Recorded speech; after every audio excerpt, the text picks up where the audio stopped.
Oke, kita lanjut dulu. Ada istilah product possibility frontier.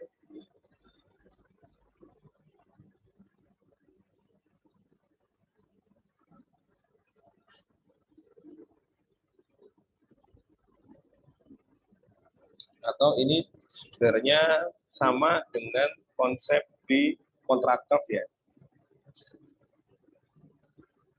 Kontrak curve yang kita gambarkan dalam bentuk dua bidang. Ya, konsepnya seperti tadi.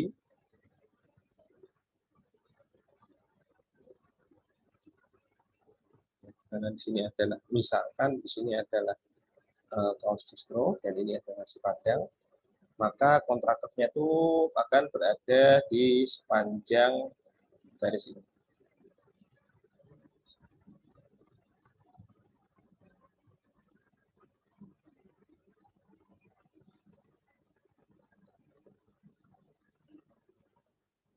Jadi alokasi efisien itu akan berada di sepanjang kurva ini. Sepanjang kurva PPF.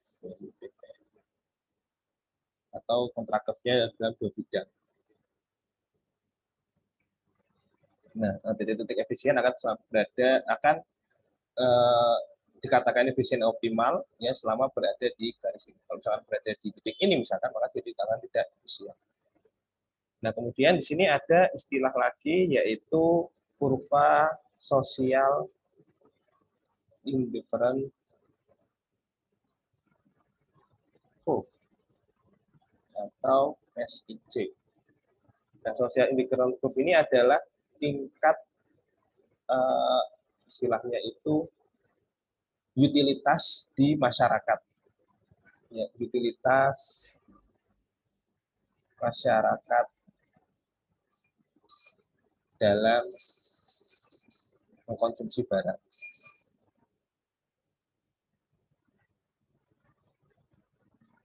Di mana konsepnya hampir sama ya dengan kurva utilitas. Ya, di mana misalkan di sini ada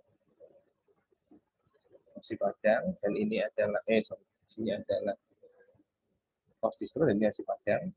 Maka kurva-kurva SIC itu akan berbentuk slope negatif.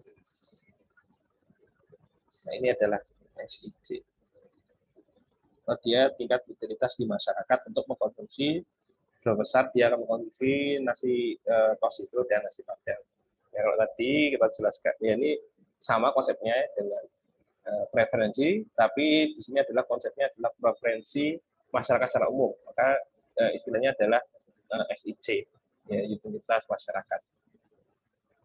Nah, dalam utilitas masyarakat itu harus ya yang efisien itu harus bersinggungan dengan garis PPF ini.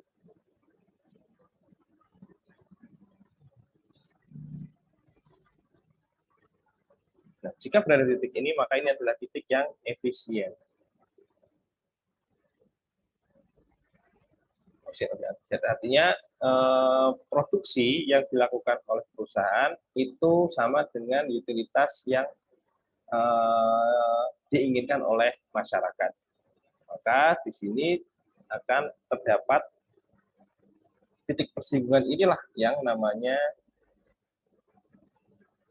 trade-off atau perbandingan ya, antara harga di price di nasi padang dan price di kaos distro. Suhu harganya itu berada di situ. Nah, di mana karena itu social indifferent curve itu adalah marginal utility ya di makanan di nasi padang, jadi marginal utility di kaos distro. Atau bisa kita tuliskan ini sebagai, kalau di perusahaan itu adalah sebagai marginal cost ya, karena tadi labor biasanya adalah labor dan kapital, itu adalah sebagai cost, marginal cost di nasi padang per marginal cost di kaos distro.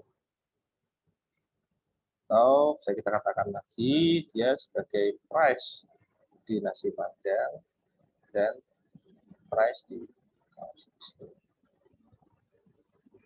Karena itu bisa kita tuliskan lagi di mana nasi Padang itu adalah marginal utility dari nasi Padang itu sendiri dan marginal cost dari nasi Padang itu sendiri. Dan P di cost distro itu adalah utility di cost distro itu sendiri dan MC di cost distro itu sendiri. Nah ini jika hal itu terjadi maka akan terjadi Pareto optimal di pasar ya antara produksi dan konsumsi.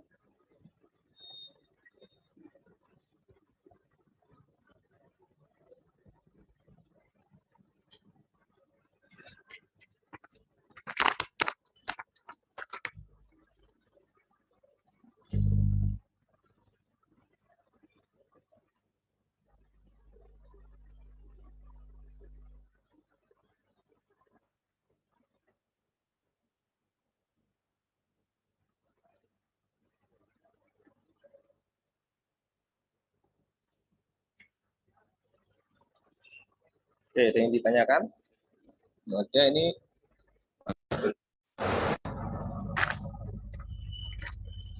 Nah, sekarang pertanyaannya bagaimana kalau titik SIC, ya, Social Indifferent Curve, dan ya, kurva SIC dan kurvanya dari PPF itu tidak saling bertemu.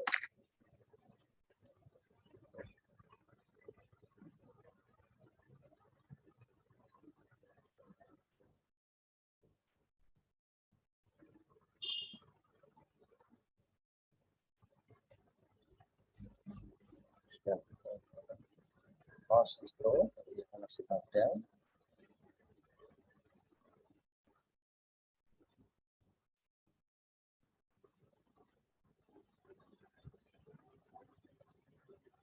Nah, ini adalah kurva PPF-nya. Kemudian misalkan tingkat harga yang ada di dunia ya, itu berada di garis ini misalkan. Ini adalah P nasi Padang, adalah kaos distro. Kemudian misalkan SIC-nya berada di ini, ya kalau misalkan ya price di dunia, price word itu berada di titik di garis ini, ya, sama di kurva ini, kemudian sehingga menghasilkan utility di masyarakat itu berada di titik ini, maka ini akan mengakibatkan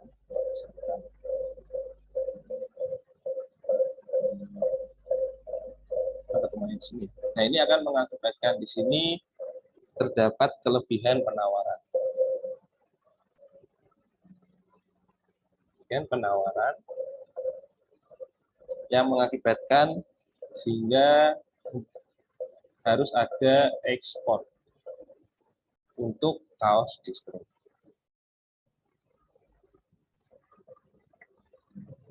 Ya, dan di sini ada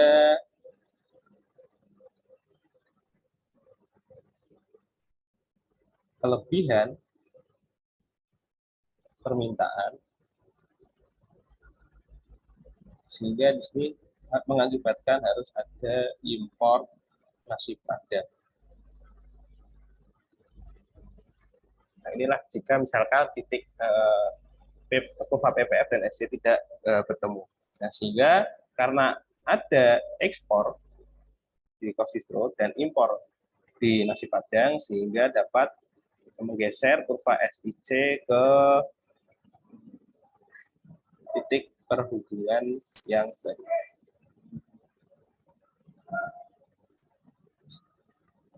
Pada titik ini, inilah akhirnya karena adanya perdagangan luar negeri akan terbentuk keseimbangan baru di titik C, keseimbangan Pareto yang optimal baru di titik C. Nah, ini A. Kira seperti itu. Ada yang ingin ditanyakan?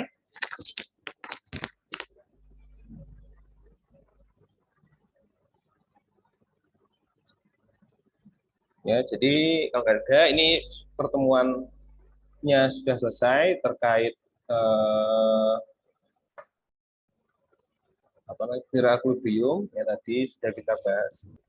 Saya review lagi, tadi sudah kita bahas terkait konsep general equilibrium. Itu di sini mana ada dua pendekatan, yaitu analisis parsial. Parsial itu adalah pasar, ya,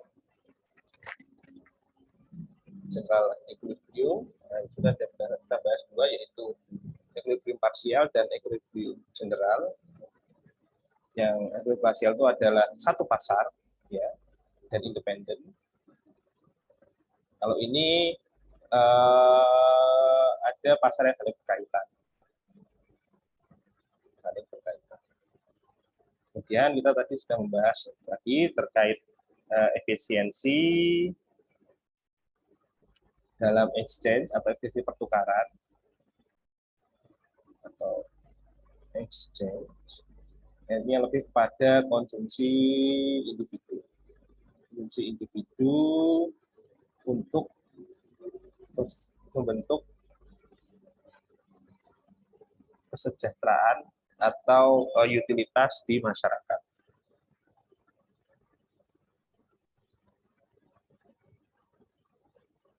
Ya, dengan asumsi dua individu. Jadi kita membahas juga terkait Edgeworth Box. Kemudian kita tadi sudah membahas terkait efisiensi dalam produksi, ya. Produksi atau disebut dengan efisiensi teknikal. Kita sedang membahas terkait input-input, alokasi input yang akan dialokasikan oleh perusahaan. Dan kita juga membahas terkait social invariant curve, sosial IC, di mana ini adalah utilitas masyarakat terhadap konsumsinya sendiri. Oke, yang ditanyakan?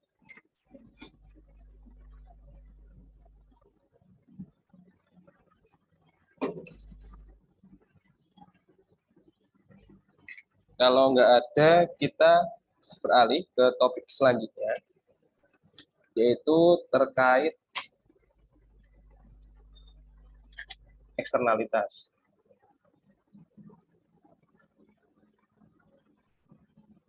Dan saya hapus, kita masuk ke eksternalitas.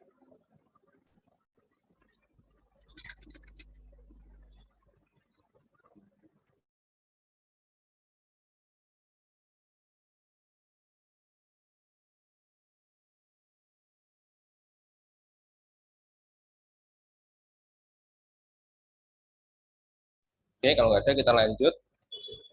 Nah, sebelum kita masuk ke konsep eksternalitas itu lebih membahas terkait kegagalan yang ada di pasar.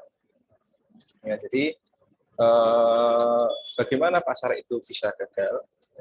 Kita tahu bahwasanya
Pak, mohon maaf mic-nya masih mati.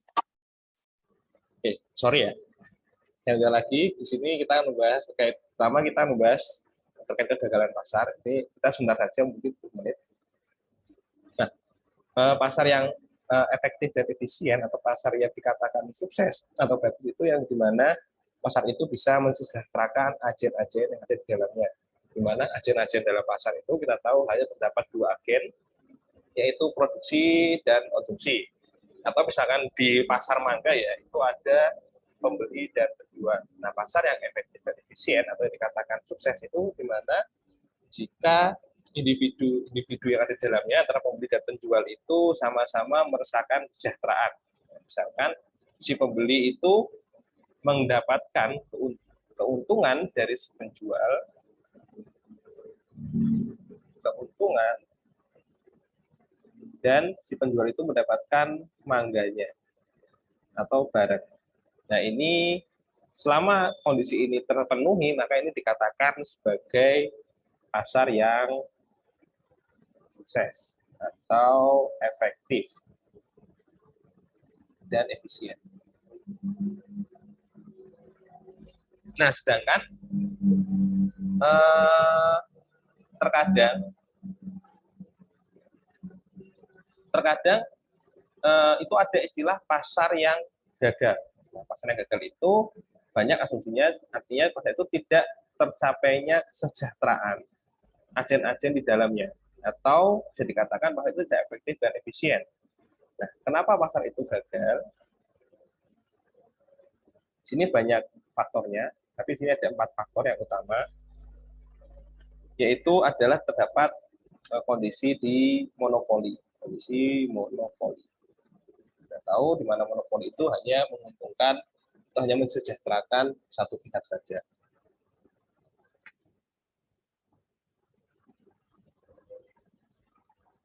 Nah, yang kedua yaitu karena adanya asymmetric information.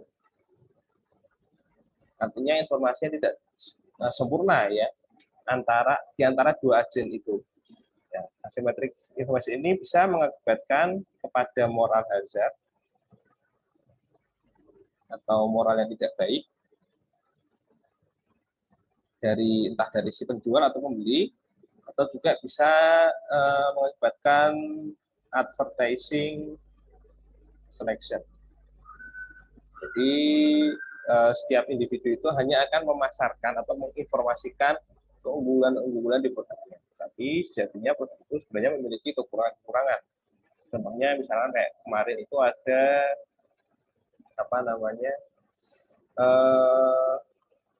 yang obat untuk balita itu kan ada sirup pencair obat untuk balita ya. Nah, sirup pencair obat untuk balita itu ternyata disinyalir berbahaya untuk ginjal anak. Nah, itu kan artinya di situ ada advertising selection dan ada moral hazard. Jadi dia hanya mengiklankan hal-hal yang positif saja. Sedangkan di balik itu ternyata ada hal negatif ya.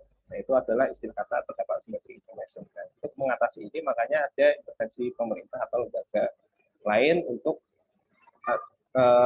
mengontrol ini ya, maka ada lembaga lain yang sejatinya menentukan untuk mengontrol lah, sedangkan kalau di obat-obatan itu yang mengontrol kayak BPOM-nya itu kan mengontrol produksi-produksi dari obat-obatan itu. Nah, kemudian sebab yang keempat yaitu adalah eksternalitas. Ini akan kita jelaskan. Yang kedua, yang keempat yaitu adalah adanya barang publik. Tapi di sini kita akan lebih membahas terkait fokus ke yang eksternalitas. Nah, apa itu eksternalitas? Eksternalitas itu adalah adanya dampak. Ya.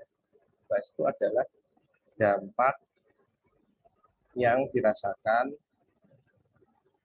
oleh pihak-pihak di luar pasar atau pihak-pihak eksternal. Ya, pihak eksternal.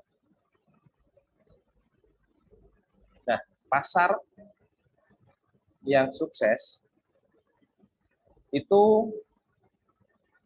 keuntungan atau dampaknya itu seharusnya yang dirasakan itu hanya pihak yang ada di pasar.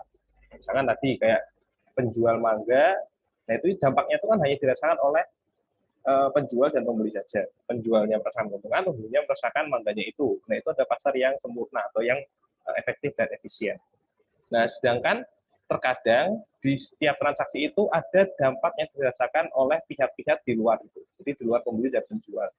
Nah salah satu yang paling mainstream, contohnya itu adalah misalkan limbah. Ya, contohnya itu adalah limbah.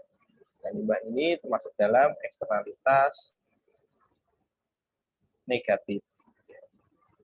Jadi dia memiliki dampak yang negatif. Contohnya misalkan pabrik sendal ya. Misalkan pabrik sendal. Nah, pasar sendal, nah seharusnya yang merasakan dampaknya itu kan hanyalah pabrik dan konsumen. Misalkan. Nah, ini seharusnya yang merasakan dampak dari transaksi atau pasar sendal itu. Nah, tetapi nyatanya ada pihak lain yang merasakan dampak dari pasar sendal itu. Nah, misalkan masyarakat sekitar pabrik itu merasakan limbah pabrik. Nah, masyarakat yang merasakan limbah pabrik ini kan adalah orang atau pihak yang berada di luar pasar. Nah, inilah istilah kata eksternalitas. Jadi pihak di luar pasar yang merasakan dampak dari adanya transaksi yang ada di pasar. Nah, ini maka di situ dikatakan adalah pasar yang gagal karena dia tidak bisa mengalokasikan sumber daya yang ada di pasar itu secara efektif dan efisien. Oleh karena itu di sini adalah istilah eksternalitas. Nah, eksternalitas sendiri nanti dibagi menjadi dua, yaitu eksternalitas positif dan negatif. Negatif itu contohnya tadi limbah. Nah, kalau positif itu contohnya oksigen. Contohnya misalkan pedagang mangga, pedagang apel ya di apa namanya?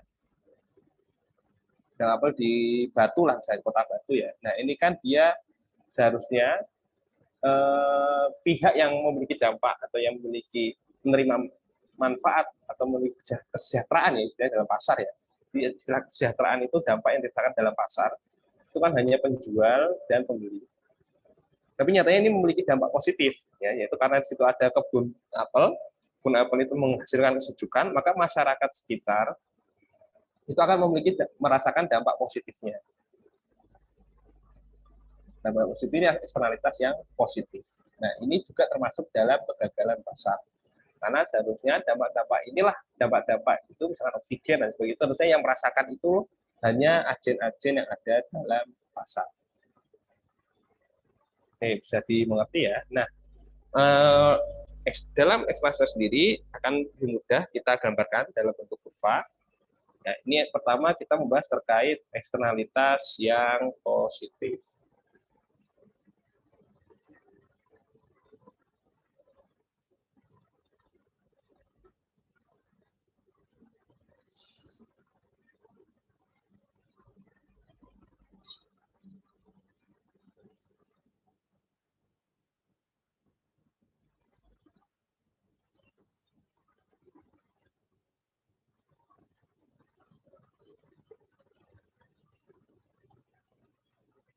Nah,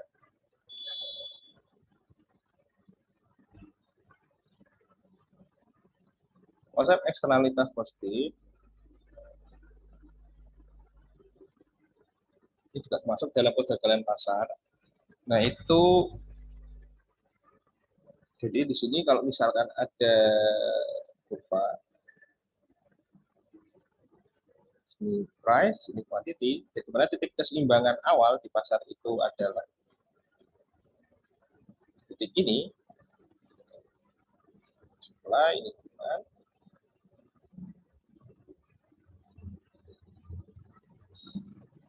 dari titik E, oh sorry, ini eksternalitas negatif dulu ya, biar kita gampang memahami, kita masuk ke eksternalitas negatif dulu, kita contohnya limbah ya, contoh limbah atau plastik misalnya.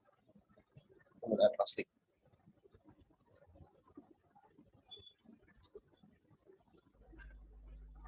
Nah, kurva supply ini ya, bisa dikatakan sebagai marginal cost. Ya, karena supply itu kan dipengaruhi oleh harga di supply itu kan dipengaruhi oleh cost yang ada di perusahaan. Dia disebut marginal cost.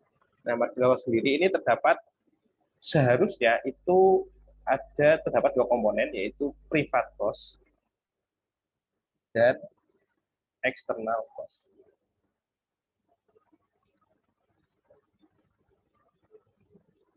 Nah, private cost itu adalah cost yang memang biaya yang memang dihasilkan untuk memproduksi sebuah barang. Jadi dia memang biaya inti misalnya. Biaya inti untuk memproduksi sebuah barang.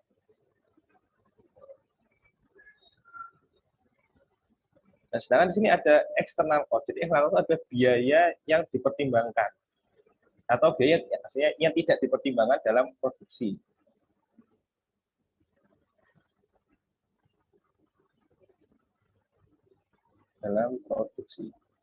Nah, seharusnya di pasar yang kompetitif, yang pasar yang efisien itu hanya memperhitungkan privat cost saja. Misalnya sendal yang memang dia produksi sendalnya aja, labor, kapital, sama bahan bakunya saja. Tapi terkadang di situ ada external cost yang harus dibayarkan oleh perusahaan. Ya, misalkan dia harus memproduksi limbahnya, misalkan, atau dia harus memberikan biaya sosial untuk masyarakat, ya, misalkan dia ingin memberikan istilahnya promosi-promosi untuk masyarakat. Nah, itu kan external cost. Karena dia menghasilkan limbah, maka dia harus mengelola limbah itu. Nah, dua biaya ini disebut dengan social cost. Nah, ada biaya eksternal yang harus ditanggung oleh perusahaan di luar biaya produksi yang ada. Karena ada social cost ini, ya, maka kurva ya di pasar yang efektif itu berada di titik equilibrium E, ya, alih-alih supply-nya di S, maka akan geser atau meningkatkan harga karena ada biaya eksternal, sehingga kurva S-nya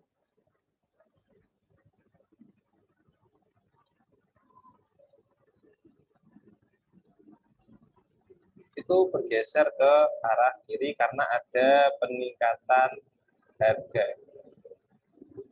Nah, inilah kenapa dikatakan pasar itu gagal, karena harga pokoknya barang yang sebenarnya itu dihasilkan ya oleh perusahaan itu dengan harga produk yang sekian dalam 15.000, maka dia harus membayar biaya lebih. Misalkan privat cost-nya itu biaya untuk memproduksi sandal itu biaya cost-nya itu hanya misalkan 15.000, tapi karena ada external cost itu maka biayanya ditambah 2 menjadi 17.000. Inilah konsep dari social cost di dalam eksternalitas. Sehingga kurva ini menjadi S-aksen atau ini biasa disebut dengan marginal social cost. Karena ada perubahan pergeseran kurva yang disebabkan oleh adanya cost tambahan dari external cost. Nah, untuk pendekatan matematisnya nanti bisa dengan pendekatan matematis di kalian sudah pernah belajar di matematika ekonomi, di mana jika supply-nya itu adalah Q sama dengan misalkan ya 2, karena ini adalah 2 plus misalkan P ya. Kemudian karena ada external cost menjadi 2 misalkan plus 1. Dan sini ada 3.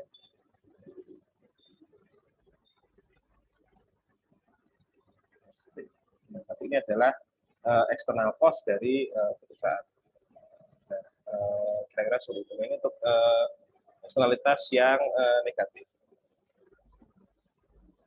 Kemudian untuk eksternalitas yang positif,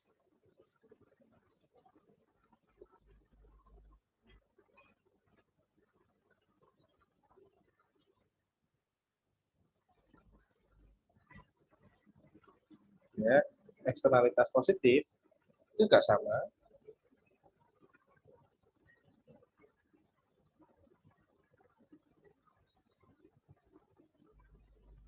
Nah, P dan I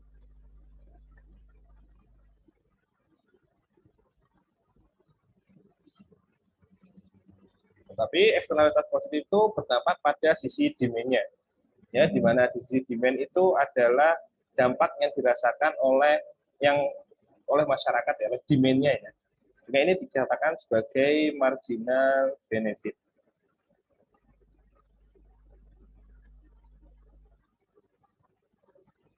Nah, ini juga terdiri dari dua komponen, yaitu private benefit dan external benefit. Jadi ini adalah dampak langsung yang harusnya dirasakan oleh demand, ya, atau keuntungan langsung yang dirasakan oleh demand. Ya, misalnya tadi pohon apel, ya apelnya aja sebenarnya masukan yang bisa dirasakan. Tapi di sini ada external benefit, misalkan oksigen. Jadi dampak keuntungan di luar keuntungan yang dirasakan oleh demand. Nah, kedua komponen ini dikatakan sebagai social benefit. Mana social benefit itu akan menggeser ya, kurva demand-nya, bukan kurva supply.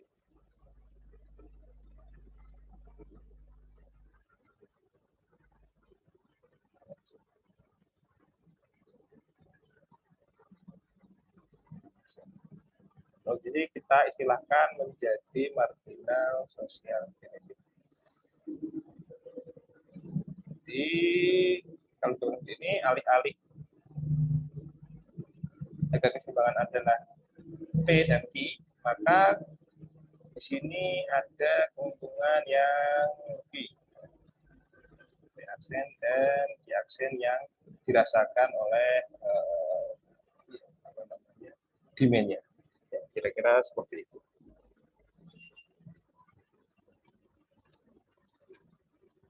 Oke, kira-kira ini saja pertemuan kita. Ini sudah selesai pembahasan terkait eksternalitas. Kira-kira ada yang ditanyakan?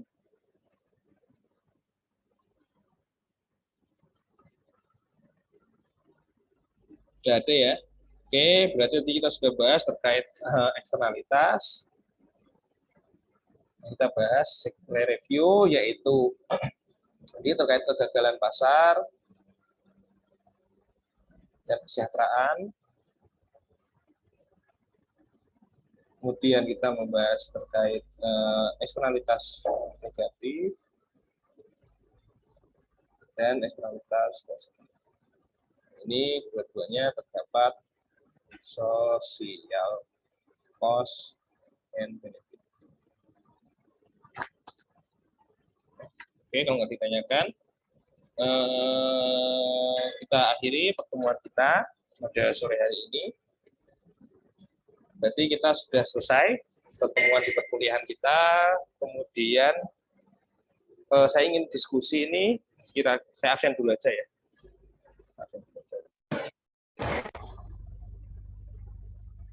Ada yang nggak hadir nggak? Apa ini dihadirin semua aja?